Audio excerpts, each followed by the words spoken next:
Hi, Rama Festival and Reality Riffing. I'm so excited that we were able to put this together so quickly. I'm here with my dearest friend, Alan Steinfeld, and his dear friends, JJ Hurtak and Desiree Hurtak. We are going to be talking about making contact and everything in between. Alan has a new book coming out, and obviously, if you're not familiar with JJ and Desiree's work, their work on sound frequencies and the elevation of consciousness has been monumental to everything that we know. So thank you so much for being here. Thank you. It's always great to be wherever you are, and that could be anywhere. Thank you. Great to see you again. So good to see you. You guys are in Sedona, yeah? Yes, beautiful. Sedona is like a paradise here. The frequency here is really different than other places. So you can feel it in the red rocks. And also the level of contact. I mean, many people have seen lights in the sky out of Thunder Mountain or over Castle Rock, many places. So it's really an open vortex, we consider. And you know, the frequency on the planet is changing, and it's great to be in a place that grounds that. The red rocks are red because of the iron, which creates a magnetic field and more oxygen. And it's a good place to just be out in nature. What do you think, JJ? I think this is the ideal place to be. Sedona is really a mecca for new thinking, great healing, what I call the medicine of light. And of course, work with music and sound, which is the inner, should we say, vibratory code of why we are in this shape and form. Right. And so we're honored really to share it with the Rama tradition, the great traditions of teaching on health and spiritual connectiveness. Yes. And before, I just want to do a quick commercial for this book. This is the advanced copy called Making Contact, which is preparations for the new realities of extraterrestrial existence. And this is a collection of essays, and the Hurtaks have contributed a really beautiful essay about the multidimensional existence. But I also have Linda Moulton Howe there, Whitley Strieber, Darryl Anka, Marie Rodwell, Carolyn Cory, really the people I feel who've investigated a lifetime into this phenomenon, what's really going on, because the government is not telling us what's going on. You call it the new page of history, looking at the cosmic frontier through the development of the mind or higher consciousness. And what's great about the Hurtaks teaching is that they combine a spiritual awakening with what they call the cosmic others. Right, exactly. Well, we consider this planet as just one of many. We're certainly not alone in the universe. But more importantly to us is we're not alone in the cosmos of multi-dimensions. And so we believe in addition to extraterrestrials, there are also what we call ultra-terrestrials, and some people call them celestial beings, other beings that are not necessarily in the physical form. But, you know, we're all interrelated, and that's the whole thing of quantum physics. Even scientists, as you know, Alan, are telling us there's a non-locality, there's an entanglement, we're all connected together. So we're scientists as well as spiritual thinkers. And as you know, the great traditions of India, the Bhagavad Gita, the Mahabharata, speak of other civilizations, other levels of creation, which have largely been ignored here in the West. But now we see a new frontier where the scientists, and particularly some of the astronauts that we've worked with, are beginning to come out of the closet and say, well, we've observed lights in the sky, we have observed what appears to be advanced technologies. And this brings into, shall we say, discussion, how we are to prepare to negotiate with other worlds of intelligence. Is it simply through technology, or is it through spiritual philosophy? So I'm saying in this book, there's more to the human being than we've been told by our politics, our media, our religion, all that. And we're waking up. This is what your work is about. Tell them a little bit about the tech, because you named that institute Spiritual Technology when you first came up with it. I was hanging out around there. I'm not being reverse interviewed by you, Alan Steinfeld. He always does that. Don't you try your reverse. No. Okay. It's your right. No, I'm teasing you. But no, I would really like to just, JJ, I would love for you to talk a little bit about your story, because I think for those who haven't heard this, our community is very interested in sound, and I would love to hear, just a little mini version of what happened, because I think that's a nice place to start. Then let's talk about disclosure and head out that direction. This is an incredible story, and he is one of a kind. That's why I like hanging out with him and Desiree, because what happened to you, JJ, was like an opening. So tell people. Well, I'm a social scientist, that is to say, one who's worked with linguistics, mathematics, geology, etc. But I'm also a composer and a spiritual philosopher.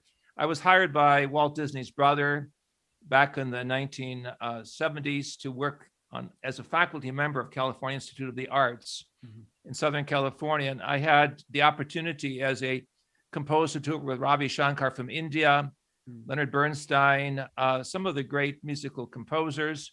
And I began to realize with the new technology that Morton Subotnick and others like him were developing, that cosmic attunement also begins with spiritual realization that our body is a musical instrument.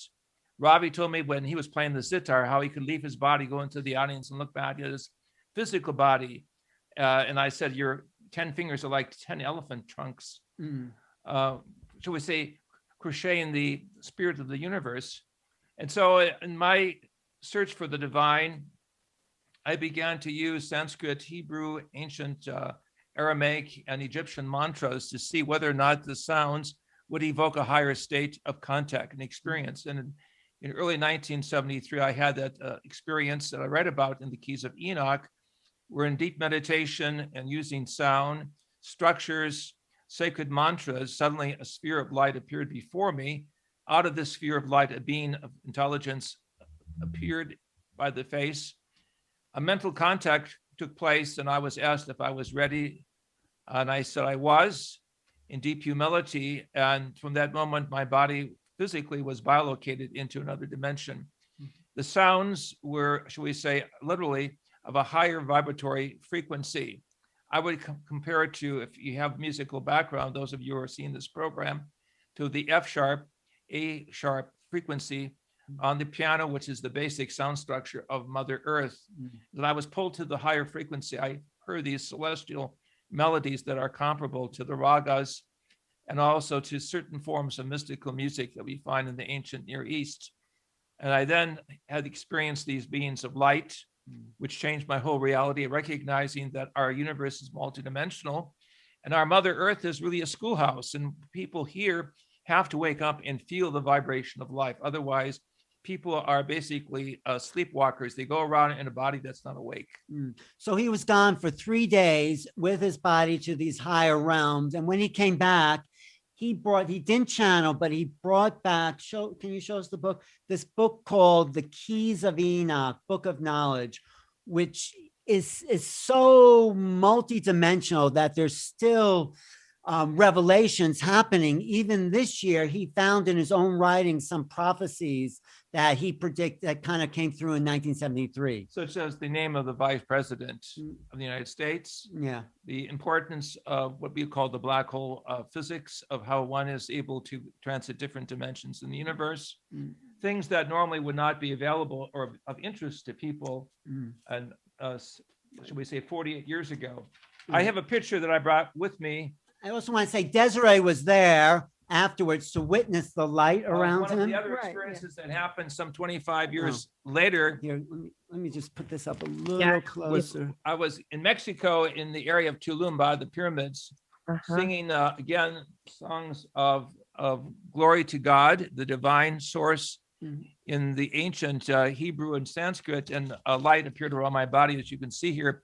A man was taking a picture of his wife at the lower part of the screen, which I'm pointing to, and was able to capture in a few seconds this light that appeared around my body like a garment of light. And you can see my translator behind me, who was simply taken back by the fantastic light start. I call it a superluminal energy burst.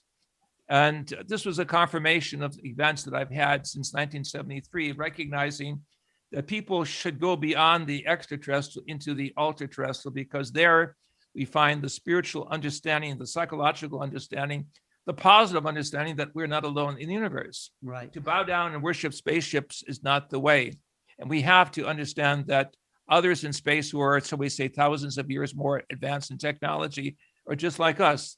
They work with a cosmic law. They work with the divine spark of intelligent life. So what's exciting is basically we now know from extraterrestrial reports that some of these beings are actually working not only in the third or fourth dimension, but also in the fifth dimension, because they can take people through walls, they can materialize. So how does this all work? And that's part of our study. We're the Academy for Future Science. But there's so much going on now with the government disclosure. Maybe we can shift towards Before we do that, I just want to say this is why we're all doing this. This is what the Rama Festival, everything we're all doing is because there's a shift right now in the vibrational resonance of this physical body, of this earth. Well, we call it a space-time overlap where other dimensions are really coming closer to us, and we're getting the thought forms, the wisdom, the knowledge about this. And Dr. Hurtak, in his experience, actually in 1973, was told that 64 areas of science would take a quantum leap forward. And we've seen that. I mean, look at like the idea of cloning and DNA, astrophysics, history, everything. So I just want to say, this is why the government now is disclosing, because somehow they get a sense that things are not what they used to be. We're moving into some new realities and they can hold on to what is past. So they're breaking this story disclosure sort of slowly, but in a very haphazard way, I think. They've been able to not do this. You go back to the Vimanas of, the ancient Sanskrit. It's been around for thousands and thousands of years. But now, because what we feel is happening on this planet, whether it's environmental change or other factors, maybe just our day of graduation, these vehicles and other intelligences are starting to make their appearance. And we feel that's why the government's disclosing. It's like they've known about it. They have to. Yes. What else were you going to say? You were going to say? Yeah. Well, I was just going to say that there's definitely, and has been like this, but now it's even more, like everything is more. There's a disinformation going along with this partial disclosure. Yes. Can you guys speak to that, or what your opinions are around that? Because I think it's important for people to get that there's a reason why they're putting out what they're putting out, and there is a narrative and agenda. And what do we all think that is? Well, I'll just tell you, in December of 2020, there was something, the COVID relief bill, and the last 5 pages of that bill, it said that the intelligence agencies must come forward and report about what they know in 180 days to the public and to the government. And this was part of the Senate Intelligence Committee's request, which Marco Rubio is a part of. So there's a guy named Luis Alessandro. He worked for the Pentagon, and then he left the Pentagon, and he's part of what a civilian program called To the Stars. And somehow he's a bridge between the intelligence and the civilian world. So when he was asked, are we going to get the secrets in 180 days? He goes, well, there's all these reports we have to put out and we don't know. And some of it might be top secret. The other thing that they're hedging their bets on July 23rd, Eric Davis spoke in front of this Senate committee and says, the government has crash retrievals of UFO ships. Right. And then you get Luis Alessandro and Christopher Mellon, who are part of this inside government, saying, well, we don't know if they have crash retrievals. So they give us a little and take us away, because then people don't know what to think. So there's something that's cracking open, and yet they're hedging their bets. So what do you think about that, JJ? Well, clearly the government has had space metal from extraterrestrial sources and beyond. For example, in the 1970s, I was able to bring back metal that was privately analyzed by Marcel Vogel, one of the top scientists at IBM in California, which I turned over to the Air Force. Of course, I don't have any sample yet because I never got it back. Of course. Naively, I thought the government would be coming out back in the 70s, surely by the 1980s. And of course, I participated with Dr. John Mack from Harvard University at the first government disclosure project in 1995 in Washington, D.C., where we put things on the table, including a mannequin that resembled what I would call one of the extraterrestrials, grays, or the small specimen 1 meter high that some of the Air Force people that I talked to claim came down to several of the Air Force stations over the last 50, now 70 some years. Right. In short, the government has a ton of information, and one has to think of the Spielberg film called Close Encounters of the Third Kind, last part of the film showing the warehouse where you're hiding the real ET information, Real Ark of the Covenant. Right. lost information. Well, actually, we feel, the question is, why haven't they come out with this back in 1947 or whenever? So the answers are, we think it's quite complex. First of all, they realize there's not just one extraterrestrial intelligence out there. There could be many. And there's a recent book, when Dr. Jagat and I are working on a similar Facebook. This is called the Extraterrestrial. Go ahead. Almanac, Species Almanac. Species. It goes over the characters or drawings of some 82 different specimens. So it's not easy to talk about, contact, because who are they in contact with? The other aspect is the fact that they had in the past, and Robert Sala talks about this, actually neutralized our nuclear weapons inside the silos. And this happened along the whole northern border of the United States. It also happened in an area in England, which was a hidden nuclear weapons base called Bentwaters. There's a joint Air Force US and Royal Air Force base. And they actually appeared for 3 days. The third day, they actually put down beams of light and neutralized all the silos. So what Desiree is speaking of refers to a memorandum that was released in 1976 that spoke of fast-flying elusive objects over military locations from Maine to Montana.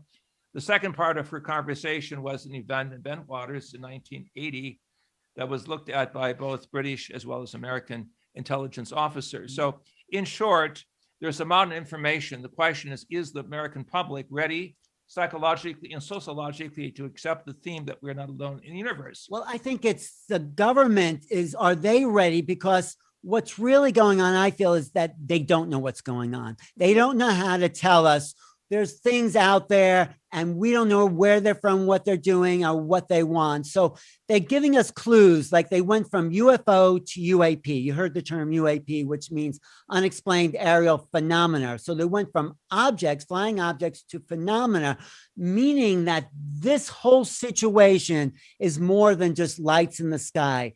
It has to do with cognitive awareness, cognitive distortion, who we are as human beings, and what is the nature of consciousness. That is really what I get to in this book. Right. And this is so important, Alan's new book, because one of the things that it talks about is contact. And it's not just contact like someone lands and you get to touch the vehicle or shake an ET hand, but it's actually consciousness contact. Yeah. So ultimately, it seems that even if you see a UFO at a distance, you've actually become entangled. That's a quantum physicist discussion. You become entangled with the consciousness of that UFO. It's hard for us to understand that. We get it a little bit with the idea of remote viewing. It's the same thing. We are connecting on many levels with extraterrestrial beings. Contact is fascinating. That is fascinating, Desiree. I think that's a very important point. And that is the point of Alan's book, actually. Contact is an inside job, really. It's not just them reaching down. We have to shift in order to reach up and make contact with the right consciousness. Right. So Professor Eshed in Israel, who was head of the space program of Israel, said that their government and the US government is in touch with alien intelligence. In fact, he's even claiming that some of them have gotten together and brought US people to Mars, for example. But he said that, we wanted to release some of the things, but even the extraterrestrials don't know if we're ready. And we're good friends. One of the writers in this book is Linda Moulton Howe, one of my favorite people on the planet. And she talks about this one contact with an extraterrestrial. It was done by the military, and the military set up a person to talk and communicate with an alien. And when he did, he threw 7 layers of information simultaneously to this military strong macho kid.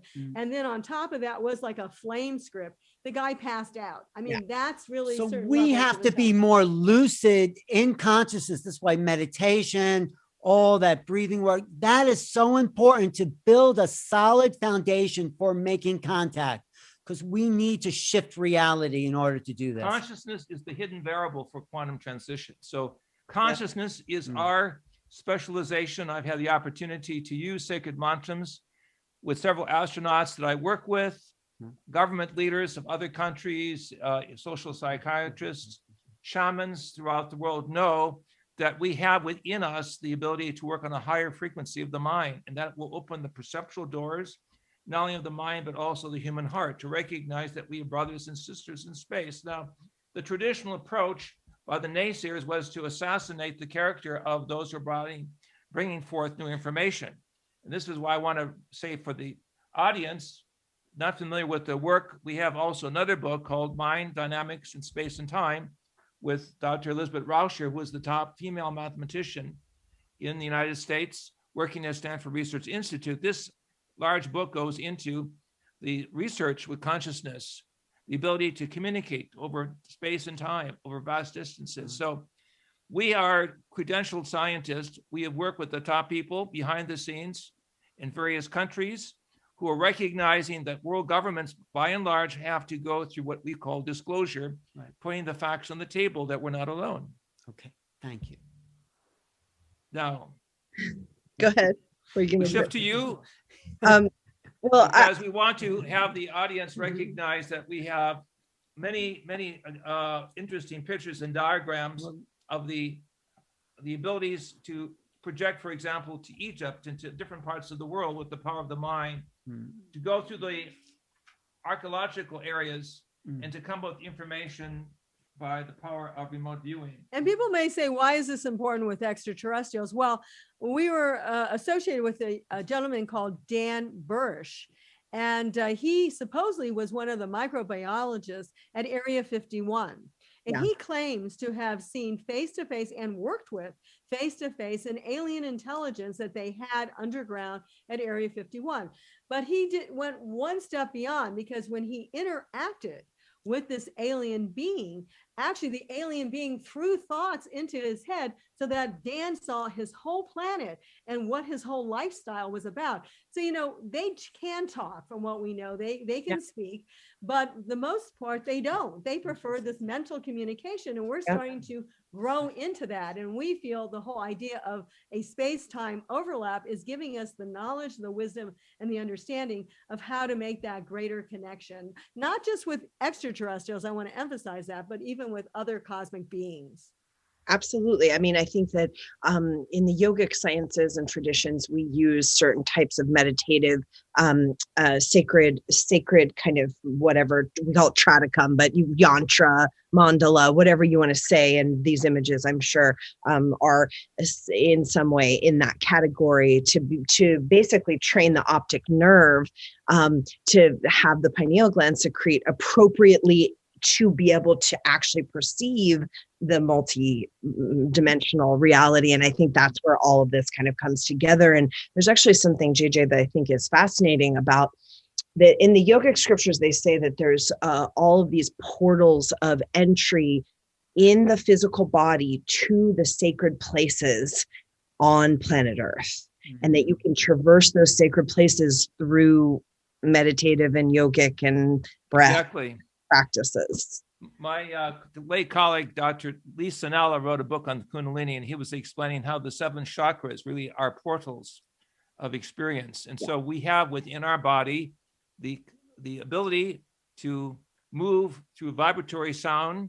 I call it syntony, into a symphony of the universe. And if we follow these sounds and we master these sounds, it is possible to operate not only as human beings on Mother Earth, but also as cosmic citizens in relationship to these other levels of intelligence. And we feel, and we've done lectures on this, just like the body has the chakra areas, so does the planet. I know one of the places you like to go to is Mexico, and that is a place where UFOs are also seen all the time. So we feel that's one of the chakra points of the planet. Some others are the Middle East. There's also India and parts of the Far East, and even areas like Hawaii. So but you know what you just said, that this internal space is connected to everyone on every place on the planet. But what's happening now, as we open up to this cosmic level, we are connected to every place in the cosmos. I think that's the next level here. Yeah, so we feel in addition to the chakras, the grid points on the planet, what we call vortexes, there's also threshold dimensions. And I know that's been talked about also in the ancient scriptures.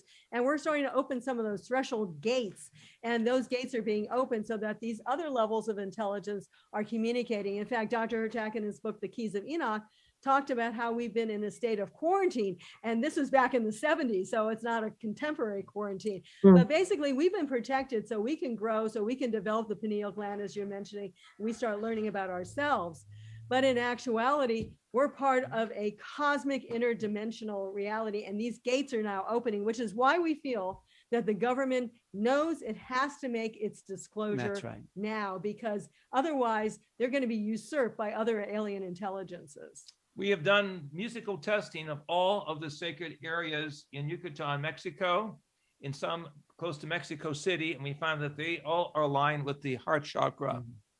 So the ancients of major civilizations knew that we were musically, mathematically, and linguistically connected with the soundscape of the universe. And that's the lost knowledge between the pure scientific and the abstract religious that needs to be brought forth. We live in a time of unity where the scientific and the spiritual converge. Right. If I can shift for just a minute, Dr. Hurtak in his book, The Keys of Enoch, talks about 2004 as a critical year of one of those chakra point openings, because we feel that certain years like 73, I think it's 78, the 80s, are all chakra points. And 2004 was the third chakra level of opening the grid. And that's exactly when the Nimitz experience happened, which is where the government has now started to release the information about the Navy seeing UFOs. So, Ellen, why don't you summarize for the audience? Let me see if she has anything to respond. I love you guys. You're so cute. I'm having the best time.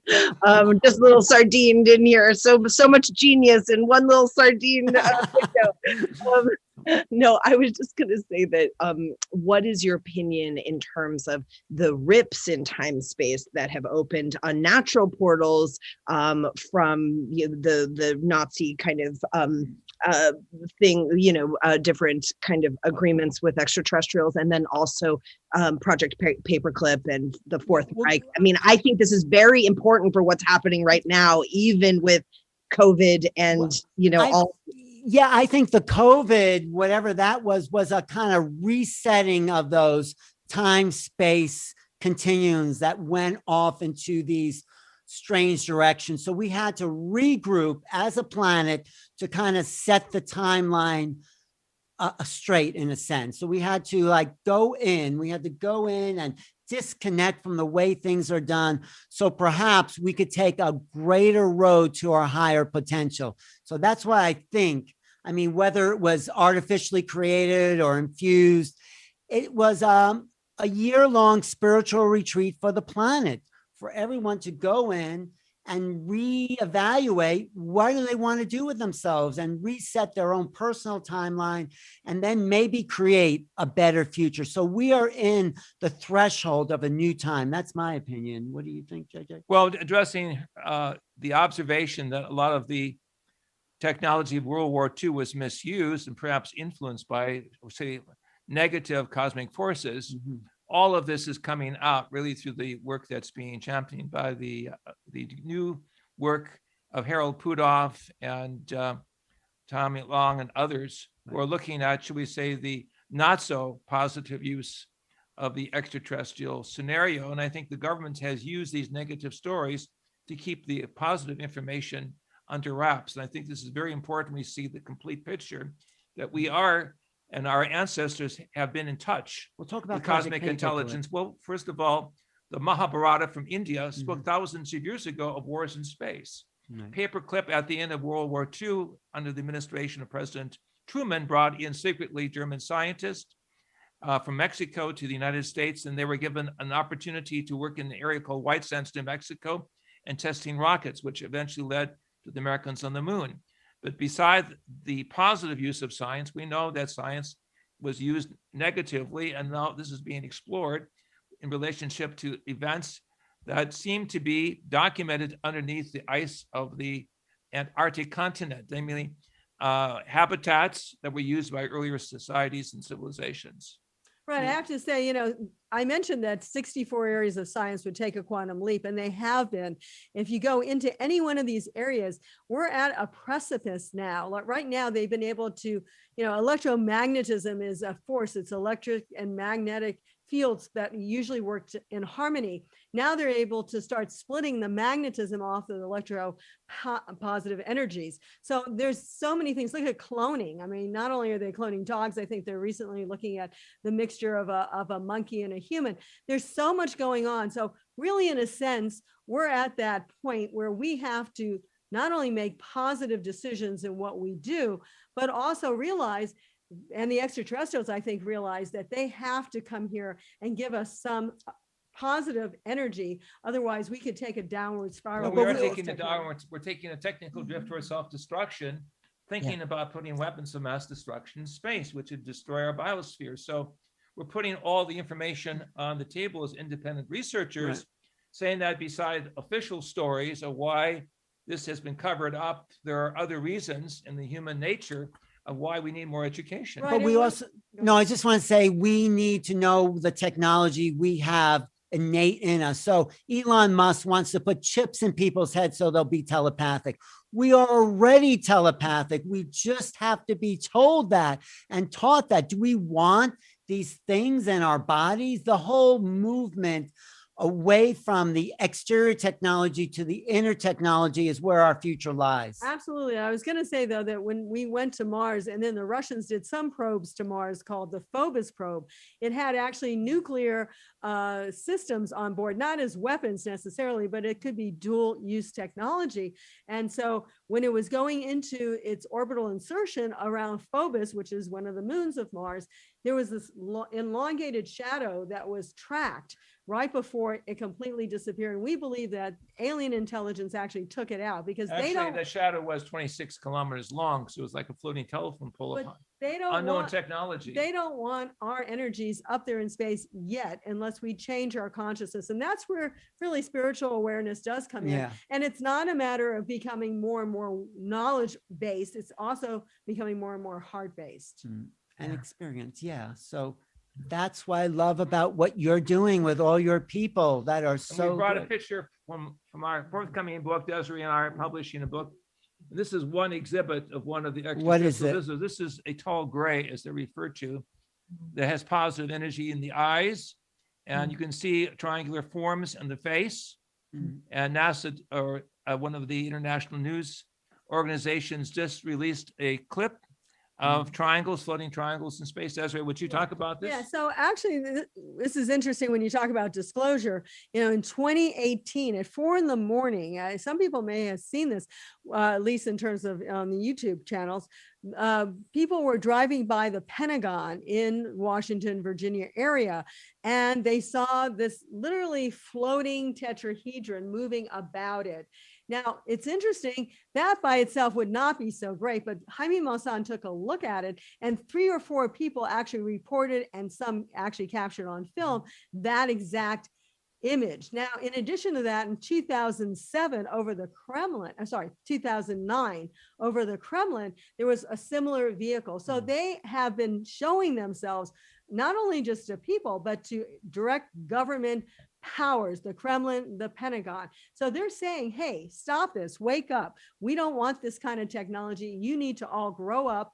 And otherwise, we're going to have to step in at a certain point. They don't want to step in now. They only want to step in if things really go critical. So why do you think they use this floating triangular form, Desiree? Well, the tetrahedron is the basis foundation for all of science, even the molecules, the atoms in our body. The hexagonal structure of the carbon atom is the suit of clothes that we wear. We are in carbon bodies. Our consciousness is being expanded. Well, one more thing I want that form, whether you call it a triangle or a hexagon structure of 2 triangles together, represents the next phase of cosmic evolution. It's a Merkaba, the double triangle. But one more thing I just want to throw out, and maybe to you too, my good friend, is maybe these things are not actually aliens. Maybe they're, like you said, portals to other dimensions, and other beings are coming into this realm. It appears as extraterrestrial, but maybe it's more because these triangles are portal doorways. That's how you create a portal. That's what we're seeing. Beings that are coming into this universe, into this dimension from someplace else to help uplift us, because we can no longer be stuck here, because the ground is sort of falling away underneath our feet. I mean, I would like to feel like it's that simple, but I have to, just to be the devil's advocate right now. I mean, I believe in exopolitics and I study exopolitics just as I study the politic of the cabal and the, puppets thereof. And so I just don't think it's this simplistic. It's not. Can we talk about that? I Well, agree. this is one reason why government specialists perhaps are or have been reluctant to put all the things on the table, because they feel the people of the world are not prepared to deal with multidimensionality. But there's also infighting within the government sources. That's what makes it even more complex. First, they don't know what's going on and they don't know who to believe, and they want to come out. And yet there's other groups that want to suppress this. So if we can go back to this 180 days from the COVID bill, which was, I guess, January. December. It would be due in June 24th. Which is actually 47 years from the time Kenneth Arnold actually first coined the term "I saw a UFO" over Flying saucer. over Mount Rainier. So there's these cyclical dates. So it's not simple. But I just want to say that now we've been talking to various ufologists, so to speak, who are saying, well, some say, wow, they're going to have to release all this information. What Alan didn't specify is they're releasing it first to the Senate Intelligence Committee, who is mostly having access to everything top secret anywhere in the United States for NSA, FBI, everything else. There are 18 different intelligence agencies. But the final thing is then they need to write it up for the public. So it swings everywhere from we're going to have complete disclosure and the Senate Intelligence Committee is going to tell us everything, to those who say it's just another ruse. So because they're not ready to tell us all. Are they ready to tell us they okayed abductions of people in exchange for technology? I mean, it gets very dense. But it's also, I don't think there's even American presidents. Not every American president read into the true exopolitic. And I believe for sure this president is not. No, I think Bush Sr. was the last, and that was only because he was CIA. Before him, actually, supposedly JFK and everyone, and Nixon also knew all the way down to Bush. But after Bush, CIA, not the senior one, they have not told anyone. And so, I mean, it has not gone into the ears of the president. I think I'll just be a real devil's advocate. I think Trump was absolutely read in. You think so? Well, why hasn't he come out with it? He did more for disclosure. I don't care about your politics. Trump did more for disclosure than any other president. What did he do? I want to know what you said he did for disclosure. I'm just curious. I mean, there was a lot of transparency that he was trying to push forward. And also, I mean, this is an intuitive feeling, but then when I interviewed Dr. Michael Salla, he said 100% Trump is read it. Okay, well, I'm not sure about Trump by our U.S. government, by the Pentagon people, but I do think he was read in by other governments, like the Israeli government. And I think that's right before he went out, Professor Eshed, E-S-H-E-D. You can look that up. Yeah, I think told him everything. So like actually astronaut Mitchell, who was a very good friend of ours, he had to go to his friends. And because what happened with Mitchell, which is a very similar thing, is that he didn't see anything per se out in outer space, but he was raised in Roswell, New Mexico. Right. So when he went home after being like this proud, astronaut, they started taking him to the side and saying, hey, there were really alien bodies here. So he started asking his personal friends and they go, oh yeah, there's alien bodies, so he got all the information he needed, but there was no official channels. But there is a fracture within the cabal, whatever you want to call it, that some people are saying the lies, the abuse, the enslavement of who we are as human beings can't go on any longer. And that's what this. Which side, from aliens or from ours? No, from both. Yeah. I mean, that's their complicit. That's the part of, I think that's what they're trying to hide, is that there's a slave trade, and the governments have been highly they've been trading basically humans for technology. And one of the things we say to overcome that, which is interesting, because we've had people who have been abducted and they've used certain names of God, and I'm going to say you could use it in the Sanskrit or the Hebrew or whatever you want. You think about that consciousness, it breaks it right away. So it's something that they haven't told people, but we've told people many times, if you're abducted, try to break through with those levels of higher consciousness. And Divine expressions. because actually it goes back to consciousness also. They don't want to pick up people that have a higher consciousness. They're picking up people, and some people say, oh, I made the agreement before you. I didn't say that. I'd like to show this other book that But we've the written idea, you get the idea. What is this? called here? Negotiating with Other Worlds. It goes into work we as space scientists, Mhm. space law researchers have published articles through major universities such as McGill University of Canada on how we must preserve the resources on Mars, the water resources, et cetera, et cetera. So there's already behind the scenes a space law being worked out. I share the same lawyer with Buzz Aldrin, the second man on the moon, as some of the other astronauts. And we know that it's just a matter of time before we are brought into the realization that we have kind folk who will share with us advanced psychology and knowledge that we need to survive as a species. But to be honest, we feel that 80% of the universe out there is totally positive, wants to help us. You know, there's a small percentage that is taking advantage of us that our government cannot stop, and in some cases seems to be in cahoots, Right. as you're saying. But for the majority, they're the good guys. And you were saying about these threshold gates, I think it's interesting that even though we've been in quarantine for the last, we'll say 6,000 years since the last flood, to protect us from what was noted in the Dead Sea Scrolls of the Book of Giants, the sons of the local heavens that actually took advantage of the female people on our planet.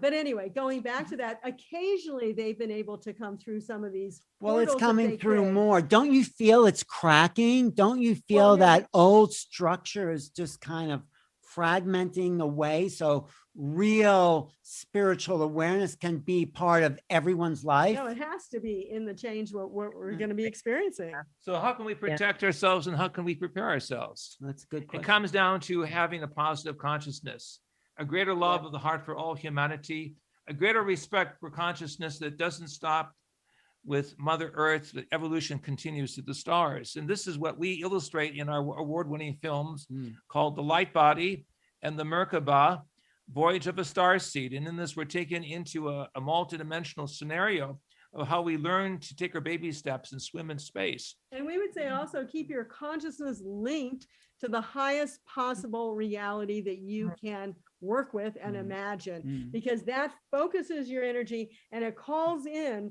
that energy anytime you need it. And it doesn't matter if you're walking down the street, you know, going to get hit by a car, someone's trying to protect you from the other side, or if you're in touch with alien intelligence. The use of yoga is very important, of connecting our body with the higher spirit realm, higher consciousness development, and also the use of music. Again, I want to emphasize in my work with Ravi Shankar and also Alice Coltrane, the wife of the famous musician John Coltrane. She was interested in the Sanskrit and the Hebrew mantras that I taught her to use in making conversation with what we would call the higher dimensions of the universal intelligence. So follow their work in music and follow our website, because we have many of the great musicians that we work with working on the musical language of the future. And you know, I wanted to write this book as a positive note, as a tribute, as a freedom letter to humanity.